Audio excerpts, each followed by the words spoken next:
Hola, este es un episodio más de Tangente Podcast. Y antes de empezar, quiero recordarles que por favor nos sigan en nuestras redes sociales, que se suscriban a nuestro canal de YouTube y que compartan este episodio o cualquier otro episodio que les haya gustado, porque esto es algo que nos ayuda a mantenernos independientes y a seguir trayéndoles más contenido. Hoy vamos a hablar acerca de un estudio que llevó a cabo Oxfam sobre las desigualdades en América Latina y el Caribe, que se publicó el 5 de julio. Y para eso, pues hoy me acompaña Enrique Naveda. Hola, Quique, bienvenido. Hola, Leti, ¿qué tal? ¿Cómo estás? Y bueno, pues Quique ya es amigo de la casa. Yo creo que lo han visto en algunos episodios, o quienes nos siguen desde que éramos radio, pues saben que Quique llegaba una vez por semana a la radio, fíjese que. Así que es un gusto tenerte aquí. Y bueno, hablemos acerca de este estudio. Hablemos acerca de la desigualdad en América Latina. Este es un estudio que, ¿cuánto tiempo les tomó hacerlo? Bueno, ha pasado por distintas fases y se ha estado trabajando durante más de un año. Ok, y empecemos un poquito, quizá, bueno, tú me compartiste el estudio, yo ya tengo un poco más de información que la audiencia, pero creo que es importante empezar haciendo ese retrato inicial que hacen acerca de la desigualdad, porque quizá muchas personas no están conscientes, o si piensan en desigualdad, quizá piensan en Estados Unidos, donde hay pues personas como Elon Musk y personas sin hogar, pero no piensan en la América Latina y el Caribe y cómo está la condición de desigualdad aquí. Entonces, si nos pintas un poquito el panorama, ¿qué fue lo que encontró el estudio? Bueno, ya sabes que Oxfam es conocida por su trabajo acerca de desigualdad. Una de las fortalezas son este tipo de informes que se mueven globalmente. Solemos hacer informes para Davos, el foro de los grandes magnates del mundo, y también informes regionales. Este es el informe de Latinoamérica y el Caribe. Y básicamente lo que encontramos es que América Latina y el Caribe es la región del mundo con la mayor polarización de la riqueza. ¿Qué quiere decir esto? La mayor brecha entre el 1% más rico y el 50% más pobre. Ahí, en ese distanciamiento entre unos y otros, es donde destaca por encima de cualquier otra región América Latina. Es una medida concreta de la desigualdad. Hay muchas maneras de medir la desigualdad. El Gini es una de las más famosas. En esta ocasión nos parecía que el Gini no recogía con exactitud lo que estaba pasando, y quisimos ver qué ocurría en los dos polos. En el de los más ricos, el 1% más rico, más o menos son 6.600.000 personas, y el 50% más pobre, que son alrededor de, si no recuerdo mal, 335 millones de personas. Bueno, pues lo que sucede es que el 1% más rico en América Latina acapara más del 43% de la riqueza. Es decir, de cada $100 que hay en América Latina, ese 1% obtiene $43.50. El 50% más pobre, es decir, la mitad más pobre de la población, no llega al 1%, es el 0,8%. Solo las dos personas más ricas de América Latina tienen mayor riqueza que el 50% más pobre. Dos personas equivalen un poco más que 300 y pico millones, ¿verdad? Parece una desigualdad, una polarización desmesurada. Es una polarización desmesurada, y nos habla de una economía absolutamente rota que no es capaz de distribuir los recursos ni de manera justa ni de manera óptima. ¿Y por qué digo esto? ¿Por qué digo que no es justa? Porque en buena medida esa distribución descabellada de los recursos tiene que ver con cómo se han diseñado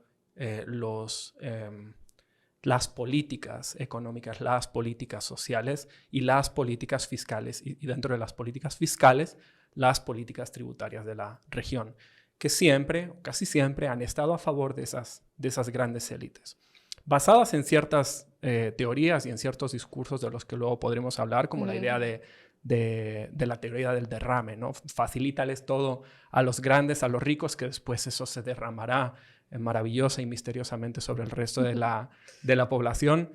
enriqueciendo y mejorando las condiciones de vida de todo el mundo. Sabemos hoy, después de 25, 30 años operando bajo esa premisa, que eso no sucede, ¿no? Digamos que este 1% más rico, esos 6 millones y medio de personas, dentro de ese 6% más rico, dentro de ese 1% más rico destacan 98 personas, por lo menos 98 personas, 98 están registradas, que tienen más de $1,000 millones en la región. Esos 98,000 millonarios acumulan una riqueza equivalente al Producto Interno Bruto de Chile y de Ecuador en un año. O sea, 98 personas, Producto Interno Bruto de Chile, que es uno de los... Claro, los países más ricos de Latinoamérica. De los emblemas, ¿no? del éxito. Y Ecuador en un solo año. A mí me parece...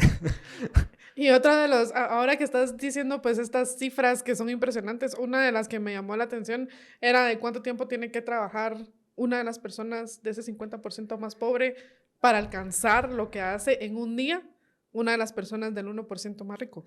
Sí, calculamos cuántos días tiene que trabajar una persona que tenga el salario mínimo promedio de América Latina para ganar lo que gana uno de estos 1,000 millonarios en un día. No pudimos calcularlo en días. No pudimos calcularlo en vidas. Tuvimos que decir 90 años, que es por encima de la vida promedio de un latinoamericano, ¿no? O sea, en promedio un latinoamericano no va a ganar nunca, no va a acumular nunca, no va a tener nunca la cantidad de riqueza que uno de estos 1,000 millonarios obtiene en un solo día. O sea, puede trabajar toda su vida y no va a alcanzar a ganarlo de un día. No a ganar, sino a acumular esa riqueza. Digamos, por un lado están los ingresos, las ganancias, y por otro lado el patrimonio, ¿no? Que no siempre se ha ganado, a veces es heredado. Muchas veces, la mayoría de las veces es heredado, ¿verdad? O sea, el mito del hombre que se hace a sí mismo es un mito en la mayoría de los casos de la riqueza que se hace a sí misma. No, la mayor parte de la riqueza es heredada y es construida a partir de la influencia política, etcétera, etcétera. Pero yo me puse a calcular otro dato. Dice, bueno, si esto es para un día, ¿cuánto tarda una de esas personas con el salario mínimo promedio en América Latina para ganar lo que uno de estos 1,000 millonarios gana en un año, digamos, ¿no? En 365 días. Es más absurdo aún todavía. Nos colocan en la prehistoria. O sea, tendrían que haber nacido y trabajado desde el primer día hace alrededor de 32,000 años. ¿Qué ocurría hace 32,000 años? Bueno, todavía existían los neandertales. Apenas se acababan de empezar a desarrollar las pinturas rupestres, el arte parietal, ¿no? En las cuevas. Y faltaban unos 25, 27,000 años para la invención de la escritura. Faltaban unos 20,000 años para la invención de la agricultura. Bueno, pues 20,000 años antes de que se empezara a cultivar, tendría que haber nacido esa persona con el salario mínimo promedio para ganar hoy, a día de hoy, para haber acumulado a día de hoy patrimonio y ganancias equivalentes a lo que uno de estos 1,000 millonarios gana o tiene en un año. Wow. Sí, es ridículo. O sea, y lo que mencionabas de... Échale ganas, decía. Sí, no es el pobre es pobre porque quiere, aquí queda totalmente desmitificado. No es que, ay, sí, todos tienen la oportunidad, solo es cuestión de la actitud emprendedora y trabaje duro porque lo va a lograr. Mentalidad de tiburón. Sí, o sea, no es cuestión de eso. Y lo que hablabas de la herencia. Y incluso me parece un poco cruel que los miembros de esta élite del 1% replican ese discurso hacia abajo. Como decir como, sí, yo pude, tú también puedes. Cuando en realidad mucho de esto tiene que ver con herencia de capital y demás. Recuerdo hace 2 años, no recuerdo, cuando estábamos en la radio, me invitaron a este foro de Forbes que hubo en Antigua. Y pues por curiosidad, bueno, al principio me estuve metiendo mucho como a las conferencias o charlas de extranjeros porque tú decís, bueno, es primera vez que vienen a Guatemala, lo que sea. Pero me dio curiosidad como, bueno, ¿qué están hablando los guatemaltecos, no? Y me metí a una de las conferencias de uno de los miembros de este 1%, ¿no? De Guatemala, familia de plata reconocida y demás. Y él hablaba de su fórmula del éxito, como si fuera algo replicable, ¿no? Como si fuera una fórmula. Y la fórmula del éxito pues consistía en varias letras. Y una de las letras era B de buen nombre. Y lo que me pareció curioso es que ahí mismo él desmitificó que es una cuestión replicable, porque ¿qué pasa si no naciste con un buen nombre? O sea, ¿qué pasa si no naciste dentro de una de estas familias? El buen nombre, además, implica una buena cuenta bancaria. Exacto. Generalmente no solo es hidalguía, ¿verdad? Una herencia Ajá. de capital que habrá recibido él y el resto de su familia, y por eso es que pudo hacer pues, esa cantidad de dinero y tener el éxito que él decía que tenía, que sacó una fórmula, pero que si la fórmula solo le aplica a él y el resto del 1% que tiene ese buen nombre. Uh-huh. Es que si naces con una cuenta con varios millones de dólares, no necesitas hacer nada, solo la pones a rendirte los intereses y puedes vivir exclusivamente de los intereses. Ni siquiera tienes que invertir bien, o sea, lo tienes asegurado. Plata llama plata. Plata llama plata, la facilita, sí. Ahora, contame otro poquito más del estudio. Además de medir estas desigualdades, ¿luego qué hacen? Bueno, el estudio hace varias cosas, ¿no? Primero plantea que vivimos en una época un tanto extraña, una época de polarización de las rentas, en particular después de la pandemia. Los últimos daños que tenemos de desigualdad son de 2022, son las mejores bases de datos que hay.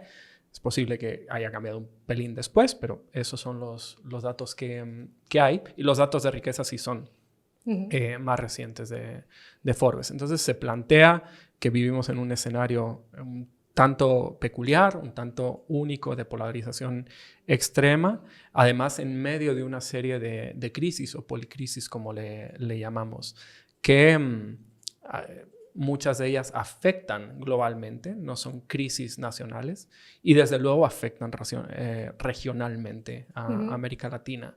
Dos de esas grandes crisis que nos invitan a actuar con urgencia máxima, es decir, hoy, son la crisis climática.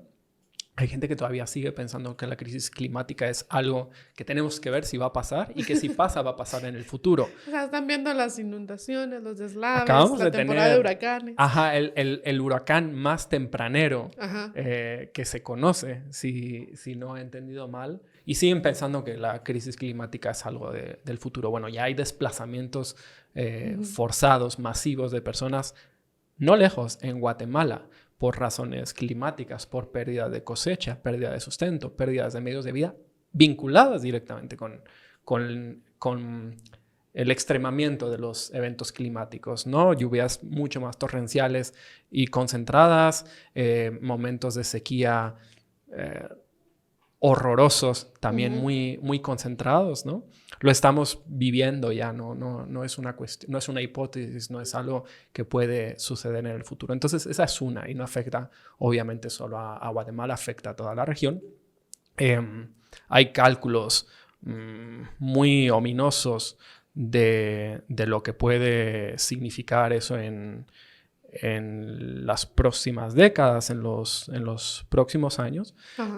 Y por el otro lado tenemos también una transición demográfica que va a hacer que la población en edad de trabajar en menos de 2 décadas sea ya menor que la población fuera de ese ámbito, ¿no? Y si está pensando en hacer alguna remodelación en su casa o utilizar cualquier tipo de producto de madera, recuérdense que San Miguel tiene madera de expertos y ellos tienen todo lo que ustedes necesitan, material, barniz, incluso hasta cursos donde le enseñan a preparar los muebles y hacer sus remodelaciones. Los pueden encontrar en San Miguel. Ellos tienen tiendas por toda la República, pero su tienda más grande, la central, está en la zona 9. Así que recuerde, San Miguel tiene madera de expertos. Ahora, esto lleva a otra polarización también, que, digamos, los países que acumulan más causas del cambio climático no son necesariamente los que sufren las consecuencias. Es decir, en América Latina, la mayoría de los países sufren las consecuencias de la crisis climática, pero no son los causantes de la misma.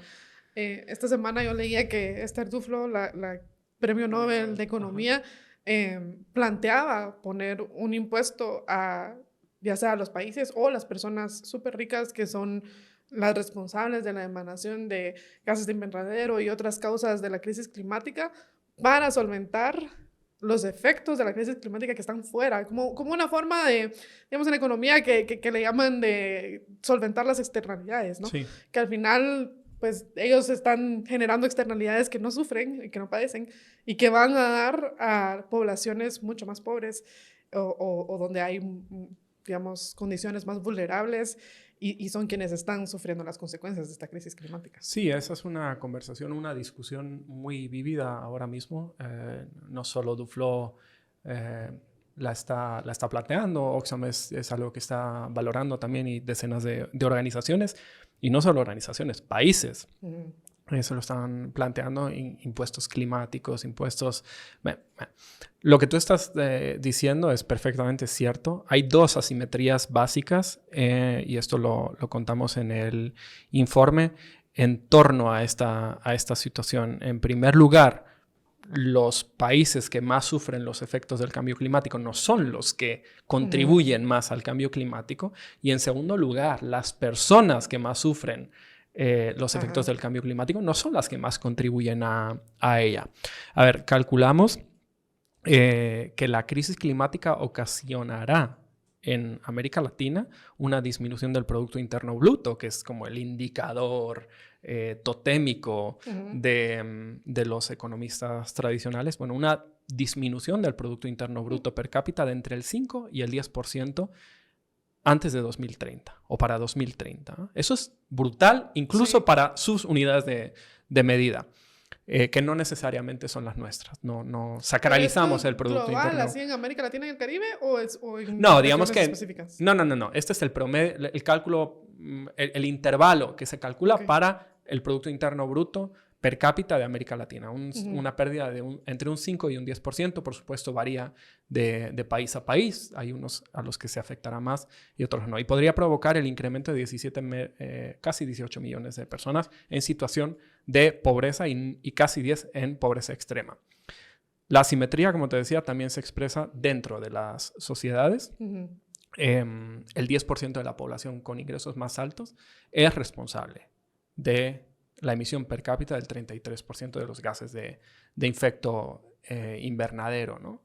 Y los grupos de recursos escasos apenas el 1.6%, pero son los que más afectados se ven.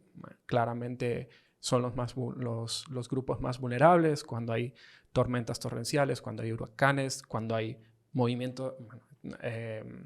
iba a decir movimientos telúricos, pero eso no tiene nada que ver con el cambio climático, pero sí con la vulnerabilidad sistémica, son los que se ven más afectados, ¿no? Y te hablaba también de la transición demográfica. Para 2045, nuestra población la de América Latina y el Caribe, dejará de ser mayoritariamente joven y la población dependiente sobrepasará a la población en edad de trabajar a partir de 2032. Los dependientes superarán a los que están en edad de trabajar. Esto está vinculado en última instancia también con una de las líneas de trabajo que proponemos y de las que podemos hablar después, porque ahora solo te he escrito un poco el capítulo introductorio y el primero, pero hacemos un análisis de, digamos, los dos grandes fracasos o las dos promesas incumplidas, la del modelo económico extractivista, neoliberal, que nos hablaba del crecimiento permanente de la riqueza si se permitía extraer recursos y materias primas en América Latina, y el de las democracias latinoamericanas, ¿no? Que no es el fracaso de la democracia como concepto, es el fracaso de una forma de democracia del que podemos hablar ahora y que además en el informe ponemos como ejemplo la guatemalteca. Pero antes de pasar a eso, sí, o sea, yo te preguntaba lo del PIB porque me estaba recordando de estos videos. No sé si alguna vez viste unos videos de este economista Hans Rosling. Sí, claro. Que eran muy famosos, donde él ponía como que las pelotitas y te iba mostrando el progreso de la humanidad a lo largo de la historia y demás. Ajá. Y llegaba un punto en que después de la revolución industrial, el disparo, ¿no? Ajá. Y es como casi todas las economías pues empezaron a progresar, y el caso incluso de los países africanos, con ciertos como pequeñas caídas en las guerras, digamos. Y luego de las guerras, pues más crecimiento exponencial, etc. Entonces estaba tratando de pensar cómo se vería esta caída del PIB que hablas para los 2030 en esas gráficas de Hans Rosling. O sea, ¿qué tanto sería la caída? ¿Sería como demasiado impactante? O si al final se promedia, digamos, por la tendencia al crecimiento que ha tenido la humanidad pues, en años recientes. Pero, o sea, no espero que tengas una respuesta. No tengo una solo respuesta, está... pero sí tengo una duda, ¿no? Porque Rosling te muestra si no recuerdo mal, él tiene unos videos muy interesantes, a mí me fascinaron en su momento. Que en paz descanse. Sí, tienes razón. Me fascinaron en su momento, luego he ido leyendo críticas al discurso que me parecen muy razonables. Las dos cosas son ciertas, ¿no? Pero eso te muestra cómo, según donde mires, puedes tener un discurso completamente distinto, y lo importante es exactamente qué valor estás tratando de promover por debajo con el uso de ciertas estadísticas, ¿no? Pero si no recuerdo mal, Rosling habla del PIB, sí, el Producto Interno Bruto, sí. pero no habla del PIB per cápita, ¿no? Entonces es posible, no tengo el dato, es posible que el PIB mundial siga creciendo, pero es que la población ha seguido creciendo. La población se prevé que va a dejar de crecer pronto, que en realidad va a empezar a mermar, ¿no?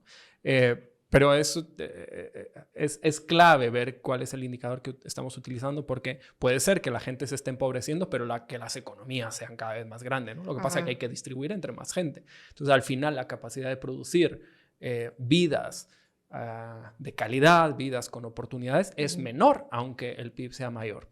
Y no debemos sacralizar el PIB. El PIB es solo una medida del tamaño de la economía y de su crecimiento o decrecimiento. Pero hay muchas cosas que valoramos, incluso por encima de la cantidad de pisto o de producción, que el PIB deja fuera.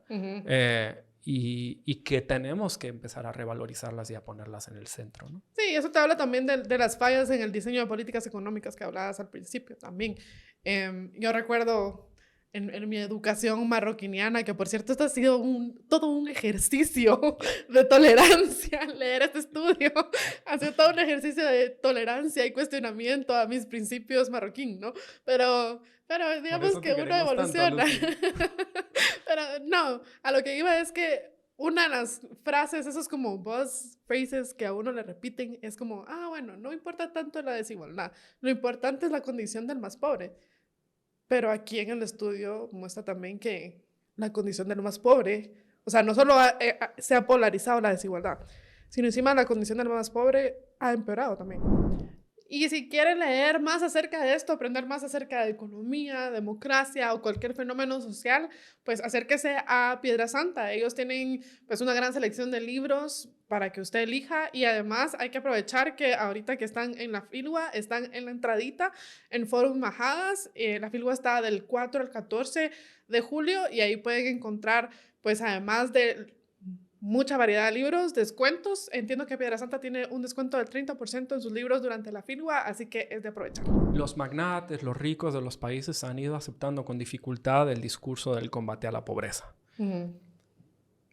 Pero en la medida en que han ido aceptando ese, han tendido a rechazar el discurso de la desigualdad, porque no es importante lo que gane el que más gana o lo que tiene el que más tiene, sino que el pobre tenga poco. Pero la realidad es que sí es importante. Yo no voy a decir que la pobreza no es importante, la pobreza es fundamental, ¿no? Pero están conectadas. Son fenómenos diferentes y están conectados, pero además es que la desigualdad te genera problemas distintos que los de la pobreza y que los de la exclusión social, ¿no? Pero en general, por ejemplo, la desigualdad económica está directamente relacionada con la desigualdad política.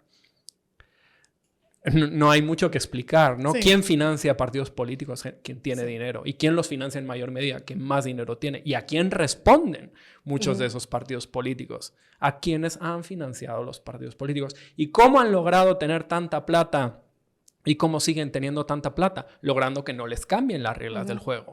Validando, haciendo legal lo que a ellos les conviene. No haciendo legal lo que es mejor para todo, haciendo legal lo que a ellos les conviene, encontrando justificaciones para que eso sea legal y eso continúa alimentando la maquinaria, ¿no? Si tú me validas mis negocios, que deberían ser ilegales, si conviertes en ilusión la evasión, es decir, si legalizas la evasión, me facilitas ganar más plata con la que yo te financie y con la que sigues haciendo reglas a mi favor. Entonces, la desigualdad económica es clave porque explica en parte la desigualdad política. La desigualdad extrema, porque además ni siquiera nadie está diciendo hay que acabar totalmente con la desigualdad. Hay que por lo menos acabar con esta desigualdad ridícula que estamos describiendo, ¿no? Esa desigualdad extrema sabemos que está directamente relacionada con la corrupción. O sea, hay un vínculo entre desigualdad extrema y corrupción, entre desigualdad de poder y corrupción.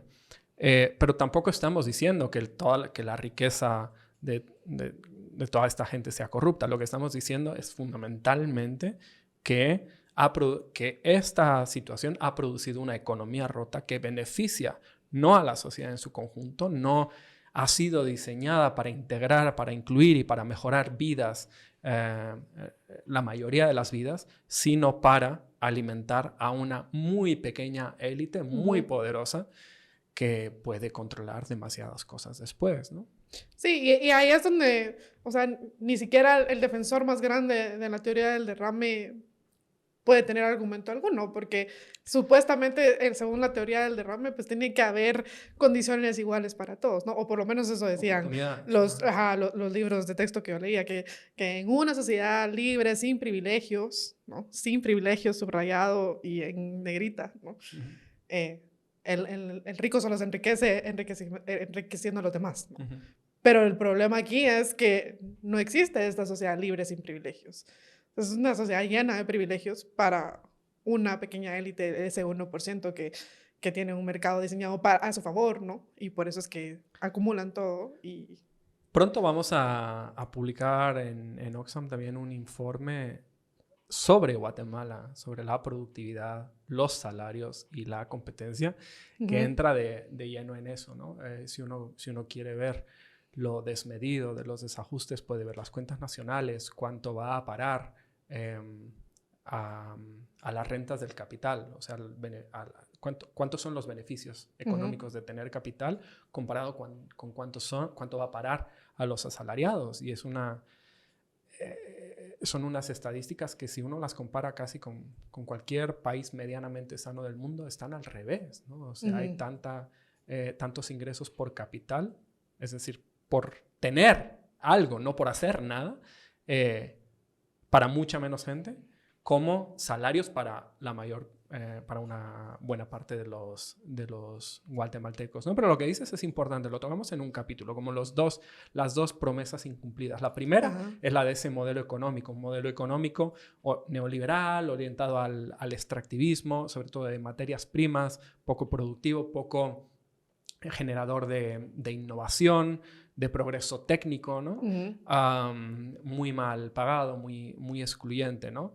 Y ese modelo operaba, bajo la teoría del derrame, la que tú muy bien has explicado. Y sí tiene defensores, porque te dicen, bueno, América Latina tuvo unos años de bonanza ahí en las primeras décadas del siglo, y eso es producto del desarrollo neoliberal. En este informe que vamos a sacar para Guatemala vamos a mostrar que no es así, pero aquí lo que argumentamos es que sí es cierto que hubo reducciones de pobreza en la mayoría de los países de América Latina en esos años. No en Guatemala, por cierto. Guatemala es un caso extravagante, pero en la mayoría de países sí, pero no fue por inclusión vía el mercado en la mayoría, fue por las políticas sociales de gobiernos más progresistas que estaban implantando cuestiones como transferencias condicionadas o no condicionadas, digamos, apoyo a trabajadores. Fue por eso. Ahora bien, esos gobiernos también tienen responsabilidad en no haber sido capaces de transformar la economía para que una vez terminada esa bonanza, esas mejoras sociales fueran sostenibles. Y por eso es que otra vez estamos en un momento de polarización extrema. Vemos la desigualdad en América Latina, se había caído un poco en esos años, pero ahora otra vez se extremó y da este ejemplo de polarización. La otra promesa incumplida es la de la democracia, mencionábamos, ¿verdad? Las democracias en América Latina, en el mundo, o sea, hay una gran recesión, pero en América Latina es particularmente palpable. El último latinobarómetro da unas cifras, vamos a ver si la tengo por acá, bueno, luego la menciono, de una desafección mayúscula. No sé si lo saben, pero el país con la mayor desafección hacia la democracia existente es Guatemala, según el latinobarómetro. Y eso hace aún más irónico lo que sucedió el año pasado, pero sí. Sí, bueno, ahí podemos hablar de ciertas hipótesis que yo creo que lo explican. La expulsión de Carlos Pineda, que no era precisamente un candidato democrático, es una, ¿no? Pero bueno, el hecho es ese. ¿Cuál es nuestra explicación a eso? Bueno, nuestra explicación es que las democracias latinoamericanas no han sido capaces de producir bienes, servicios, condiciones de vida que incluyan y mejoren las circunstancias de toda la población. Es decir, por un lado, siguieron más o menos los procedimientos formales de la democracia, pero no rindieron los frutos que habían prometido. ¿Por qué no los ofrecieron? ¿Es un defecto consustancial de la democracia? Nuestra respuesta es no. No lo ofrecieron porque las democracias latinoamericanas son democracias que operan a favor del poder económico y del poder político. Son democracias plutocráticas, si así lo quieres ver. Son democracias absolutamente capturadas, unas más, otras menos, pero son democracias en las que las políticas se orientan generalmente al beneficio particular de una élite poderosa. Y aquí es interesante que el informe lo ejemplifica con un caso. Adivina cuál es el caso. Guatemala. El caso es Guatemala. Lo que decimos es que en la superficie Guatemala ha sido todos estos años una democracia en la que partidos fugaces y fragmentados se alternan en el ejercicio del poder, pero que en el fondo es un sistema complejo en el que redes de poder informales integradas por empresarios, políticos, funcionarios, grupos criminales disputan el control del Estado en su beneficio. Yo creo que ya lo hemos dicho en este programa, pero en 2023 el índice de calidad de las élites, que es un índice producido por una universidad suiza, si no recuerdo mal, catalogó a la élite guatemalteca como una élite rentista. No son los primeros que le llaman rentista, es decir, que aprovechan, que extraen más de lo que aportan. Siempre nos dicen, aportamos mucho valor. No, extraen mucho valor y aportan muy poquita cosa a la economía nacional. Sí. En el que como una élite rentista que aprovecha su poder para extraer más valor del que crea y la define como la peor de América Latina, solo después de la venezolana. Wow. O sea, la élite venezolana es la peor, después viene la guatemalteca. Un continente en el que las élites no destacan por su calidad, por otro lado, ¿no?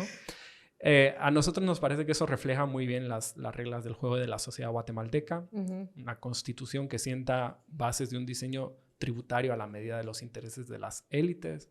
El Congreso está generalmente, no solo el Congreso ya responde en buena medida a las élites, sino que además está atado de manos generalmente para aprobar reformas tributarias, a menos que cuente con el respaldo de esas mismas élites. Y si no cuenta, siempre está la Corte de Constitucionalidad para decir cualquier cosa que intenten aquí no es constitucional y la voto. Ha pasado generalmente en la historia. Cuando ha habido reformas constitucionales ha sido porque la élite las ha tolerado.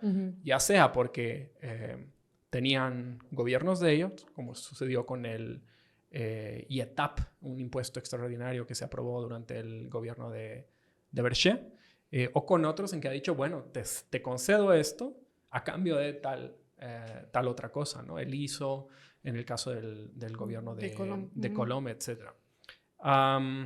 También sabemos que les concede múltiples votos en la autoridad máxima del Banco Central, ¿no? Así nos parece que no deben sorprender nuestros resultados económicos. O sea, una tasa de extracción, que el creador de la tasa de extracción le llamó básicamente el indicador de la voracidad de las élites, de la rapacidad de las élites. Y es un autor que estaba en el Banco Mundial cuando lo hizo, no en una organización comunista, ¿no? Branko Milanovic. Y dice, la tasa de extracción es una de las más altas de la región. Los sindicatos privados son casi inexistentes. Las rentas del capital siguen teniendo un peso desmedido, como decía antes, con respecto al salario en las cuentas nacionales. Las cifras de pobreza no decayeron, ni durante el boom de las commodities, ¿no? Y 1 de cada 2 menores padece desnutrición crónica. Los resultados políticos tampoco sorprenden, ¿no? Decía que el informe Latinobarómetro habla de la desafección con respecto a la democracia. En Guatemala, ¿qué dije antes? Dije el 40 y pico %, ¿no? En Guatemala, el apoyo a la democracia es el más bajo de América Latina. 29% declararon su apoyo abierto y restricto a la democracia. El resto no. Y eso es una caída de 8 puntos porcentuales con respecto a 2020. 8 puntos en un poco tiempo. Al 41% de las personas en Guatemala les da exactamente igual el régimen político. No es que quieran una dictadura, les da exactamente igual el régimen político, ¿no? Sí, porque al final lo que quieren es que se resuelva, ¿no? O sea, quieren soluciones, quieren servicios, etcétera. Eficiencia, servicios, exacto. Pero a veces también ha habido un discurso, tú lo has oído, que dice que las dictaduras son más eficientes. Eso es absolutamente mentira. Lo mire uno por donde lo mire.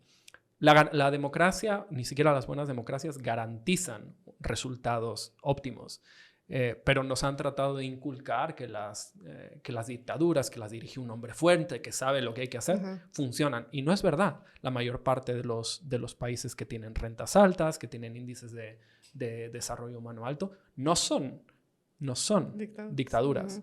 Y las dictaduras que están ahí cerca son muy pocas, mínimas. Casi ninguna. De hecho, el porcentaje de dictaduras fracasadas en ese sentido es bastante mayor, ¿no? Entonces, esos son como las dos grandes promesas incumplidas. El sistema económico y la democracia. La democracia latinoamericana, digamos, no la democracia como idea, ¿verdad? La expresión. Sí, y la democracia latinoamericana ha venido teniendo un retroceso pues ya por muchos años, ¿no? Y lo que nosotros decimos es que es déficit de democracia y déficit, por supuesto, de performance, ¿no? De cumplimiento, de calidad del ejercicio burocrático, político, ¿no? Pero eso está intrínsecamente vinculado con el poder de las élites y su meter mano en las políticas para beneficiarse, ¿no? Y si está buscando talento humano, recuerde que Transdoc es la feria de empleo permanente. Si usted tiene una empresa y quiere acceder al mejor talento humano, puede contratar a Transdoc. Ellos le dan varias cosas ilimitadas una vez usted contrate el servicio, desde acceso ilimitado a hojas de vida, publicación ilimitada de vacantes y usuarios reclutadores también ilimitados. Ellos tienen candidatos en todo el país y además tienen perfiles que pueden cubrir desde funciones operativas hasta funciones gerenciales. Para más información pueden ir a contáctenos@transdoc.com o visitar transdoc.com. ¿Qué creemos nosotros que hay que hacer? Bueno, proponemos 3 líneas de trabajo que hay que financiar. Una tiene que ver con la protección social y con sacar de la pobreza extrema a 70 millones de personas, pero sobre todo garantizar mecanismos de protección social a la población en general, pero obviamente va a servirle más a la más vulnerable. Una segunda, para contrarrestar, mitigar, combatir los efectos del cambio climático. Y una tercera que tiene que ver con la política y la economía de cuidados, ¿no? ¿Quién cuida a quién, cuándo y cómo se distribuye eso entre distintas clases sociales, pero también entre hombres y mujeres, porque ahora está, obviamente, distribuido de una manera muy, muy desigual, ¿no? Sí. Entonces, ahí proponemos también que vayan ciertos fondos para financiarlo. Ahora, ¿de dónde va a salir esta plata?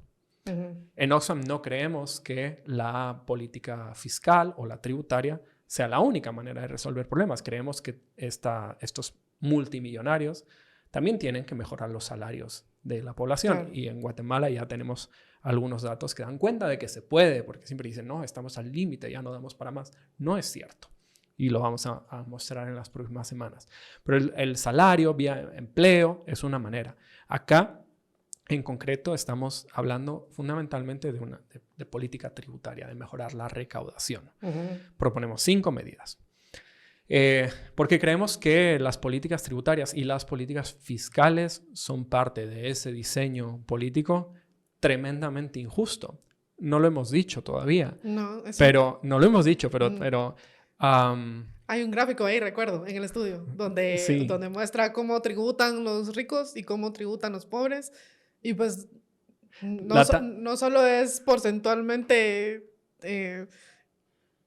no quiero decir injusto, pero sí, quizás esa sea la palabra, ¿no?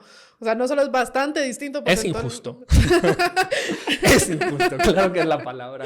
Pero sí, digamos, porcentualmente es bastante distinto, pero encima de todo, a la persona que está en ese 50% que gana menos, le impacta mucho más el tributar que a esa persona que está en el 1%. Y es lo que se llama la tasa de tributación efectiva, ¿no? O sea, ¿cuánto de tus ingresos pagas en impuestos? Y aquí tenemos la gráfica. Tenemos lo de arriba, es el 50% más pobre. La tasa de tributación efectiva es del 45%. Es decir, de cada dólar o de cada $100 que alguien que está en el 50% más pobre de la población ingresa o tiene, paga el 45% en impuestos. Casi la mitad. Mientras que quien está en el 1% más rico paga el 20%. Es decir, menos de la mitad de lo que paga el pobre, ¿no? Ajá. Eso es descabellado. Eso no... Lo que te está diciendo eso es que la contribución a la sociedad de los ricos es ridícula comparada con la que hacen los pobres.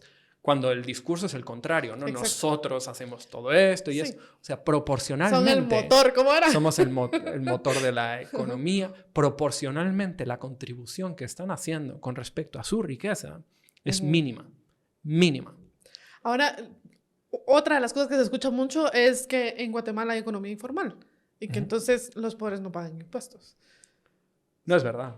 Los pobres, claro que pagan impuestos, sobre todo a través del IVA, que es probablemente uno de los impuestos más injustos y más desproporcionales, ¿no? Menos progresivos, más regresivos, ¿no? Los que más castigan al pobre. Todo.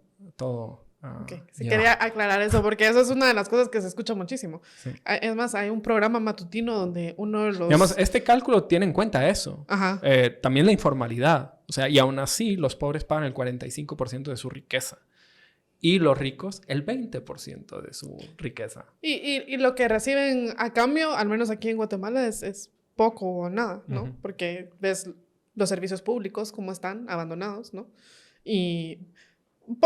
Por el mismo, digamos, por la misma dinámica que la misma élite del 1% ha tenido en los gobiernos, ¿no? Que evitan la inversión pública, que la inversión pública no es lo más eficiente, etcétera, y por eso lo que recibe a cambio esta persona que está en una condición más vulnerable y está aportando más porcentaje de su ganancia es poco o nada. Mientras que a las personas que están en ese 1%, pues no les afecta en lo absoluto recibir poco o nada del Estado porque... bien que se pueden costear todo privado, ¿no? O sea, sus calles privadas, transporte privado, educación privada, salud privada. Pero además es que reciben mucho del Estado, ¿no? Y reciben a veces cosas intangibles. Recibimos, porque digamos en una ciudad como esta, muchos, sin estar en ese 1%, recibimos, ¿no? Quien viva en una colonia cerrada, muy a menudo va a haber cercado terreno público. Las calles del lugar en el que yo vivía antes eran públicas y estaban privatizadas por la colonia, ¿no? Eso es una subvención directa del Estado a la colonia, ¿no? Pero el 1% recibe leyes, claramente, recibe regulaciones. El CACIF, condiciones favorables. El CACIF está metido, el sector privado organizado, está metido en cerca de 60 instituciones públicas, con voz y voto, o con voz al menos, ¿no? Cosa que no tenemos los demás. Contribuyen a decidir qué va a pasar con lo que a ellos les interesa, ¿no? Y con lo que nos interesa a todos, pero de una manera en que les beneficia generalmente a ellos. Por supuesto que sostienen que es de beneficio general y que miran por todo el mundo, pero en realidad son organizaciones gremiales que tienen que defender los intereses del gremio, no de todo el mundo, ¿no? Exacto. Ajá. Sí, porque eso es lo que dice su silla, ¿no? Ajá. Que es el representante gremial. Y entonces en ese papel se ponen. Entonces son recursos de poder público que están siendo privatizados y no se le está dando la oportunidad a toda la población de acceder a ellos, ¿no? Yo recuerdo cuando hace unos años varios medios publicaron que el mayor número de visitas al presidente registrados por la SAS en el Palacio era de los líderes empresariales, ¿no? Eso no es baladí, eso no es irrelevante. O sea, ¿quién tiene acceso al presidente? ¿Y por qué son ellos los que más, ¿no? A mí me parece que es algo que se está recibiendo, ¿no? Sí, queda aprobado el punto. Ahora, con esta desigualdad tributaria que menciona el estudio, también menciona medidas. Y he de decirte que esa es como la parte más difícil de tragar. Para mí, como exalumna marroquín, de leer, no deja de tragar. No me lo he tragado, lo leí. Porque uno que lee también el manifiesto comunista, el segundo... Bueno, esto no es el manifiesto comunista. No, pero el segundo punto del manifiesto comunista es impuesto progresivo. Ajá. Impuesto progresivo es una de las medidas que el estudio recomienda. Entonces ya ves por qué me causó como cierta dificultad leer esa recomendación. Bueno, pero ¿qué me dirías ante la evidencia de que el 1% está pagando el 20% de su tasa efectiva? Reestructuración definitivamente, pero no sé si son las palabras impuesto progresivo, que es la misma que encontrás en lo otro, lo que me causa la disonancia. Digamos, aquí no se está necesariamente pidiendo un impuesto progresivo, aunque por supuesto que nosotros favorecemos los impuestos progresivos, ¿no? Un impuesto progresivo es un mismo impuesto que grava de manera distinta a distintos tramos de la población, ¿no? A quienes más tienen, por ejemplo, el impuesto sobre la renta. A quienes ganan más de tanto, se les cobra un 30%, a quienes ganan menos de tanto se les cobra un 20%. Digamos, eso es un impuesto progresista. Aquí se está intentando hacer menos regresivo el sistema, creando impuestos específicos para la riqueza, para los beneficios extraordinarios de ciertas empresas, sobre todo en tiempos de crisis, ¿no? Porque hay muchas empresas que sacan mucho partido del deterioro de las condiciones de vida de todo el mundo, y lo hemos visto en la pandemia. Hay impuestos a las herencias, ¿no? Claro. Digamos que el impuesto a las herencias es uno de los menos populares, porque la gente cree que el impuesto a la herencia le va a tocar directamente, y yo no quiero que cuando me muera se me quite esto que me ha costado mucho trabajo ganar y se lo voy a transferir a mis hijos. Digamos que hay en muchos países en que las herencias pequeñas están casi completamente desgravadas o totalmente desgravadas, ¿no?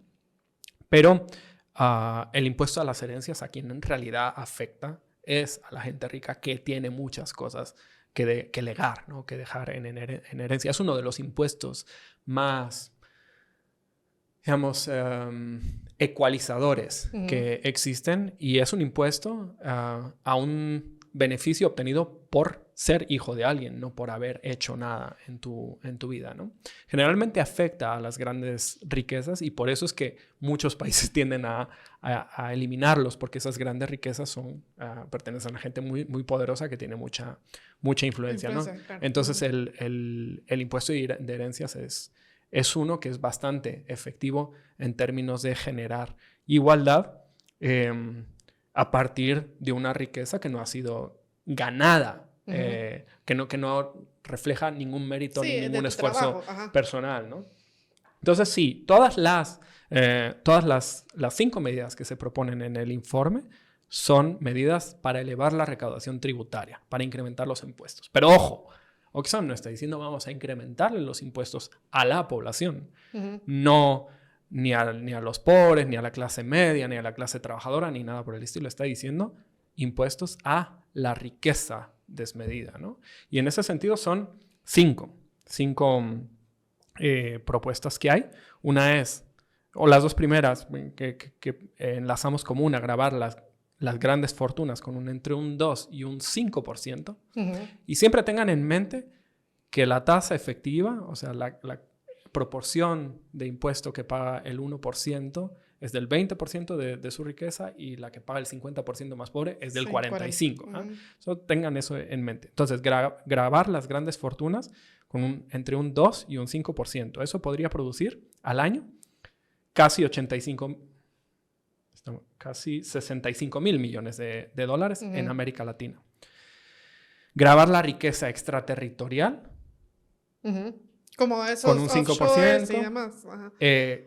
casi 7.300 millones de dólares. Grabar las ganancias de capital, al menos como los ingresos por el trabajo, porque las rentas del capital pagan menos que el salario. Al menos igualarlo permitirá recaudar hasta 12.540 millones. Reducir a la mitad las pérdidas tributarias por el uso de guaridas fiscales, lo que dices, offshores y todo eso, 8.600 millones. Revisar los incentivos tributarios agresivos a las grandes empresas, 130.000 millones de dólares al año en América Latina.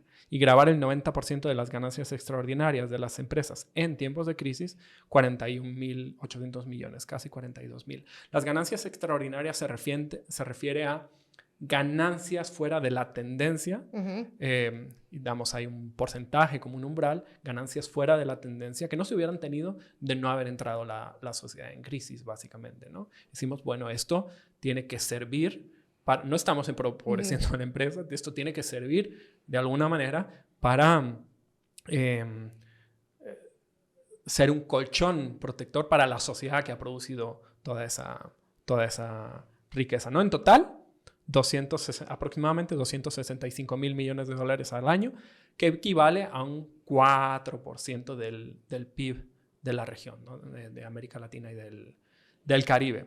Como decía esto, pues se puede distribuir en varias líneas. Nosotros hicimos un cálculo de qué se podría hacer exactamente con estos 264.340 millones. Para empezar, nos costaría 175.000 millones sacar de la pobreza extrema a los 70 millones de personas que se encuentran en ella en América Latina. O sea, con este incremento de recaudación a ese 1%, se podría sacar de la pobreza extrema a todas las personas que están en la pobreza extrema en América Latina. Y además, se podría poner en marcha sistemas de cuidados que se requieren y que cuestan alrededor de 75.000 millones, 1.16% del PIB regional, y duplicar el gasto público regional actual para afrontar el cambio climático, que se calcula que son 13.000 millones más. O sea, con ese potencial recaudatorio de esas pocas medidas, que ni siquiera son extremas, son bastante mínimas para lo que se está proponiendo en otros lugares, se podrían solucionar estos problemas. Por lo menos sacar de la pobreza extrema a 70 millones de personas, mejorar las políticas y la distribución de los cuidados y duplicar el presupuesto de las políticas de mitigación de cambio climático, ¿no? Que además esas políticas de mitigación creo que ayudarían a reducir la vulnerabilidad de tanta gente que se dedica a la agricultura, ¿no? Porque esa es otra cosa también de Latinoamérica, que es que en parte somos vulnerables al cambio climático, no solo por la región en donde estamos, digamos, posicionados en el globo, sino porque mucha de nuestra economía depende de la agricultura, que a la vez se ve gravemente afectada por la crisis climática. Sí, del sistema, lo que llaman el sistema Milpa, ¿no? Yo ayer hablaba con un colega de Oxfam que está en el eje humanitario y que ve temas de, pues eso, de migración, desplazamiento forzado, catástrofes relacionadas con eventos naturales, ¿no? Y me decía que por primera vez en no se sabe cuánto tiempo, milenios posiblemente, el sistema Milpa no está ya permitiendo sostener a nadie. Y eso explica el éxodo bárbaro que hay, ¿no? No, ya con estas condiciones climáticas ya no da ni el mínimo. Wow. Sí, qué grave eso. Pero también te quería preguntar, o sea, te quería hacer un poquito abogado del diablo, Ah, sí, abogado del marroquiniano. diablo.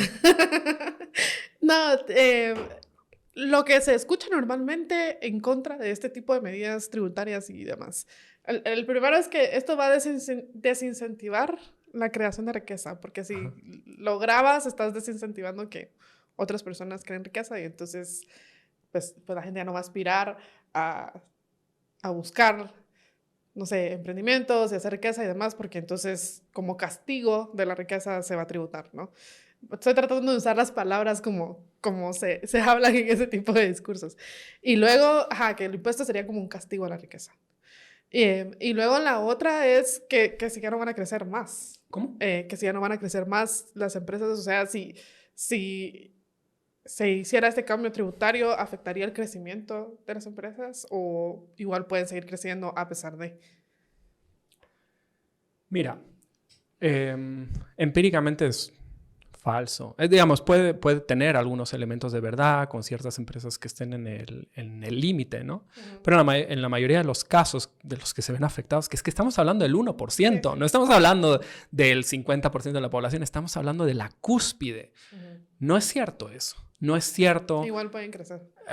O sea, están aquí en Estados Unidos, en América Latina en general, tienen unos límites, unas tasas impositivas ridículas en comparación con el resto de la Y además población. Y no es cierto que el resto, que lo que no están tributando, lo estén invirtiendo.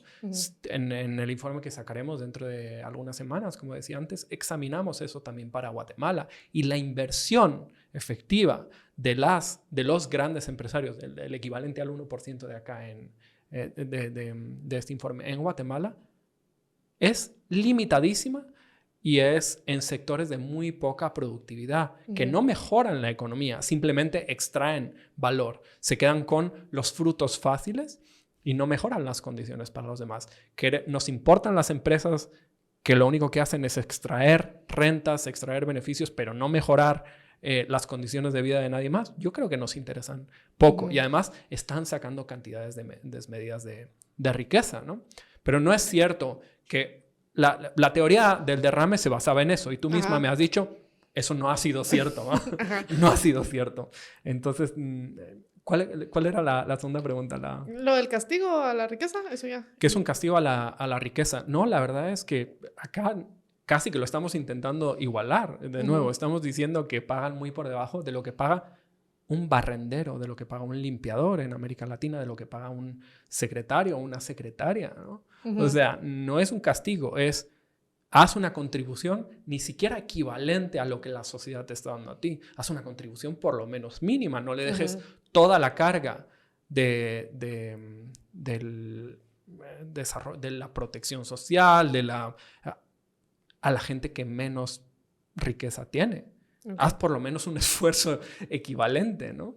Y luego está la eficiencia del uso de los recursos en el Estado. O sea, si los ricos tributan más, eso quiere decir que esos recursos van a pasar de las manos de los empresarios a las manos del Estado. Y eso es el otro típico que te dicen, ¿no? Que el uso de los recursos en el Estado va a ser más ineficiente. Y si me estás diciendo que encima ha habido una decepción con la democracia latinoamericana que no funciona bien, entonces, ¿qué va a pasar con esos recursos que van a pasar a mano del Estado si tienes un Estado ineficiente? Te lo estoy poniendo en el extremo. Sí. El Estado tiene claramente un problema de eficiencia y de corrupción, pero ese problema de eficiencia y de corrupción no se puede desvincular de los fines propios del Estado. Y los fines del Estado muchas veces han sido definidos precisamente por ese desequilibrio de poder, esa desigualdad de poder, por esta gente que es muy acaudalada, que es muy adinerada, ¿no? Entonces, no, yo no veo la desvinculación. Digamos, la desigualdad extrema tiende a estar relacionada con la corrupción en el Estado. Estados con mayor desigualdad tienden a ser estados más corruptos y menos operantes y que funcionan generalmente al servicio de las élites, ¿no? Entonces, ¿quiénes son en Guatemala los que están impidiendo las reformas al sector justicia? ¿Quiénes son los que están persiguiendo a los operadores, a los defensores, a los periodistas? quienes están protegiendo sus privilegios. Claro. Estos privilegios no están desvinculados de la corrupción y de la incompetencia del Estado. Entonces, retirar esos privilegios es retirar valladares, retirar obstáculos para poder influir en un Estado que sea más eficiente e incluyente para todos. Claro, y aquí ya dejo de ser abogada del diablo y pensando en, además de, o sea, para que ese 1% crezca a un 2%, 3%, 4%, digamos, y que... No entiendo. O sea, me refiero a que no para sea solo... 1%. Exacto, que no sea solo un 1% el que tiene tanta riqueza, sino abrir la cancha a que más personas puedan alcanzar más riqueza. Además del tema tributario, también hay un aspecto de apertura del mercado. Digamos, uno de los motivos por los que una persona tendría que pasar trabajando desde la era prehistórica para alcanzar a alguien que está en el 1%, en parte es porque ese mercado está cerrado. Es decir, puede venir la persona con un talento enorme, ética de trabajo, capacidad y demás, que tiene una oportunidad y va a encontrar muchas puertas cerradas. Es decir, va a encontrar en su camino muchas condiciones que no le son favorables, precisamente porque esta élite que está en el 1% puso condiciones favorables para su tipo de empresa, ¿no? Desde barreras no arancelarias al comercio, hasta permisos específicos, hasta... o sea, vienen de todos los colores y sabores. El estudio no menciona algo acerca de eso, sobre, o digamos, más que nada sus recomendaciones son en plan tributario. ¿En plan tributario o en qué otro plan, perdón? O en apertura al mercado, digamos, la reducción de las barreras de mercado para que otras personas puedan acceder a esa riqueza. No, este estudio no. Las medidas que se proponen son medidas de política fiscal, digamos, por un lado las tributarias para mejorar la recaudación y por otro lado de destino, ¿no? del gasto. Pero el informe que vamos a presentar para Guatemala en unas semanas sí lo menciona. Como digo, se titula productividad, salarios y competencia. Vincula las tres cosas de una manera en la que habitualmente no se relaciona, pero creemos que construye un argumento sólido. Y sí sabemos que la ausencia de competencia, de una política y de una ley de competencia real, lo que ha propiciado en Guatemala es la captura de mercados que hacen, bueno, primero que no puedan prosperar empresas que compitan con esas, y el hecho de que no puedan prosperar afecta a casi todo, ¿no? A la eficiencia de los mercados. Pero entre los mercados está también el mercado laboral, que es uno de los que se suelen olvidar, ¿no? El hecho de que no hayan empresas relevantes que compitan demasiado entre sí, sino generalmente algunas pocas empresas captoras de ciertos mercados, les permite imponer precios. Pero los precios van en dos líneas. Son los precios al consumidor de sus productos, de sus bienes o sus servicios, pero también son los precios del trabajo. O sea, no hay una negociación real o una posibilidad real de una negociación entre empleados y patronos. Hay en la práctica, en Guatemala, ciertos patronos que imponen los precios del trabajo. Como no hay otras empresas que puedan competir, no hay un precio de equilibrio. No te puedes, claro. Y en los casos en los que hay empresas muchas veces están coludidas, ¿no? Como pasa con el cártel del azúcar, ¿no? Es un ejemplo de muchos emblemático, ¿no? Pero es casi de libro, ¿no? Entonces hay una coordinación, en el mejor de los casos una coordinación, en el peor ni siquiera necesidad de coordinación para imponer precios del trabajo. Entonces los trabajadores ganan menos de lo que deberían ganar en una economía abierta, en una economía con mayor competencia, ¿no? Eso sí lo vamos a tocar en el otro estudio. En dos, en realidad, sí, que presentamos pronto. Ajá. Hablando de esto, ¿dónde pueden encontrar el estudio? O sea, esto se publica el 5 de julio. ¿Dónde pueden encontrar el estudio quienes quieren en las redes de Oxfam, América Latina. Ajá. Ok, redes de Oxfam para América Latina pueden encontrar el estudio y explorarlo, leerlo, hacer comentarios. Y en mi Twitter también van a encontrar enlaces. Sigan a Kike en Twitter y ahí le pueden poner sus críticas, cuestionamientos. Sí. Preguntas. Por favor. Repetito, perdón que te interrumpí. @Kike Naveda. Eso. Kike con Q, doble Q. IQ. Sí. Cualquier crítica pues será tenida en cuenta seguramente para un próximo estudio. Si necesitamos explicar algo mejor, también en otras entrevistas que vaya a dar trataremos de solventar las dudas que por ahí vayan surgiendo. Sí, yo creo que hay varios mitos y creencias que están muy afianzados en la mentalidad chapina, ¿no? Que como los que te fui repitiendo durante la conversación, ¿no? Cosas tipo, bueno, pero los pobres no pagan impuestos porque igual hay mucha economía informal, o que la persona que se quiere superar, si le echa ganas y trabaja duro, pues puede llegar a hacer lo que quiera y solo es cuestión de tomar las oportunidades, ¿no?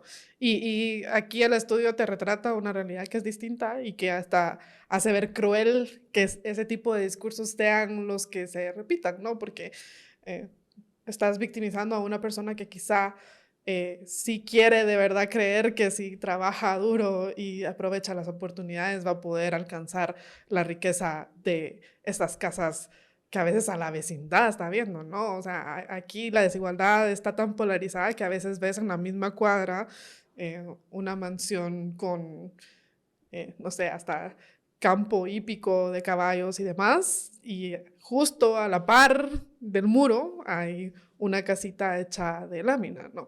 O sea, es tal la polarización que puede ser que una persona honestamente y desde el fondo de su corazón crea que puede alcanzar lo que está a su vecindad si trabaja duro y se esfuerza y busca las oportunidades y las aprovecha cuando las tiene, y el estudio nos hace ver que no es tan así la cosa, ¿no? El estudio y decenas de estudios en realidad. Mira, es muy tentador ser optimista y decir, si yo me esfuerzo voy a poder salir adelante con mi talento, nos da un motivo para vivir, y no digo que en muchos casos no se pueda mejorar las condiciones de vida, por ejemplo, en la que vivieron tus antepasados. Tampoco quiero ir al fatalismo. Sí. Pero digamos que es muy natural pensarlo, animarse a uno mismo de que si uno quiere puede, de que si se esfuerza, y a veces se encuentra asideros para creerlo en algunas mejoras permanentes o temporales, pero también es bien cruel el negativo fotográfico de esa idea, ¿no? De que si no te fue bien es porque eres un torpe. Sí. Y la evidencia lo que nos muestra es que no, que la mayoría de las vidas están contenidas dentro de un intervalo predefinido por las condiciones en las que crecieron, las oportunidades que tuvieron, y eso te lo provee la sociedad, no te lo provee tu esfuerzo, ¿no? Y estas son sociedades que están fracasando en ese sentido. Ahora, la propaganda que generalmente, como tú decías antes, es promovida por los magnates del 1% o los 1000 millonarios, te dice lo contrario y te enseñan ejemplos, ¿no?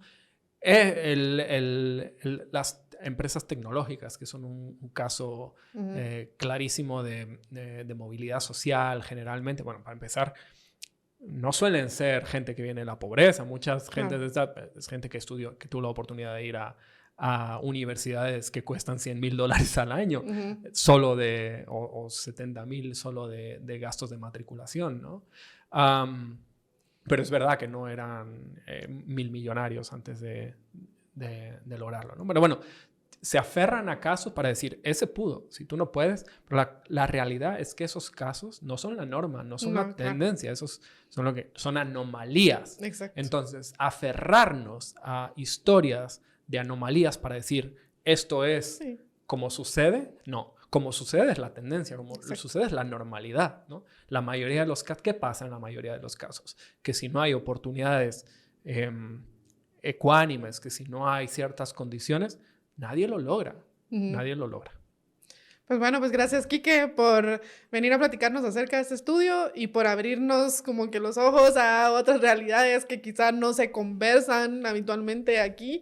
Y bueno, gracias también a ustedes por permitirnos acompañarles en sus hogares, en sus carros o donde nos escuchen o nos vean. Y nos vemos en un siguiente episodio.